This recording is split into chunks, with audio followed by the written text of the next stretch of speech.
గతరసేన ఉక్తత్వాత్.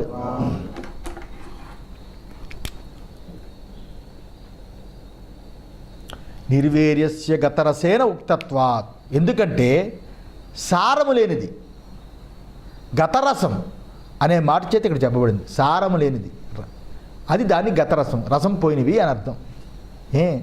గతరసం రసవియుక్తం.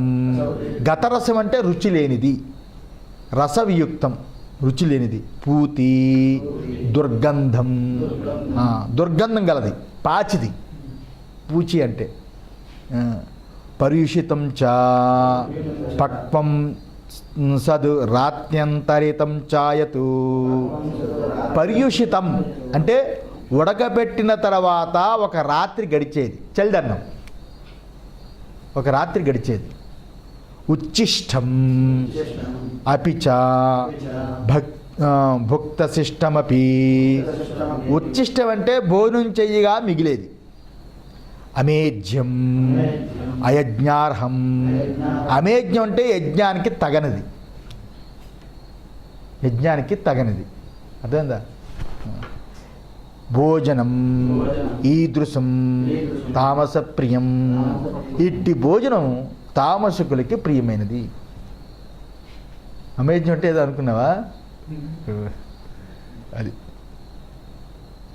యజ్ఞానికి పనికిరానిది. అది అదే ఇలాగా తమోగుణం చేత మనస్సు ఆవృతమై ఉండడం చేత దోషభూయిష్టమై ఉన్న ఆహారం ఎందే ఆ గుణం మనం వాడి యొక్క గుణాన్ని గ్రహించవచ్చు అని అర్థం. మిగిలిన వారందరూ అసహ్యపడుతున్న దాన్ని లెక్కకి తీసుకోకుండా అటువంటి ఆహారాన్ని వెతుక్కుని పోయే మనసు ఉన్నది కదా, అదే తామసం. అదే తామసం. తామసమైన పదార్థములు ఎందే ఇష్టమున్న మనస్సు తన నాశనానికి తానే ప్రయత్నిస్తుందని నిశ్చయించుకోవాలి. భగవత్పాదులు వారింత వివరంగా చెప్పారు కాబట్టి, ఇవన్నీ మనకు తెలుసు కాబట్టి దీని గురించి వివరించుకోనక్కర్లేదు. వివరించనక్కర్లేదు. ఇప్పుడు యజ్ఞాది విషయం.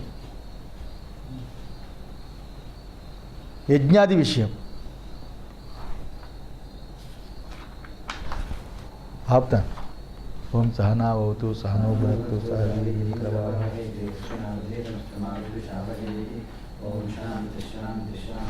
బాగుందా?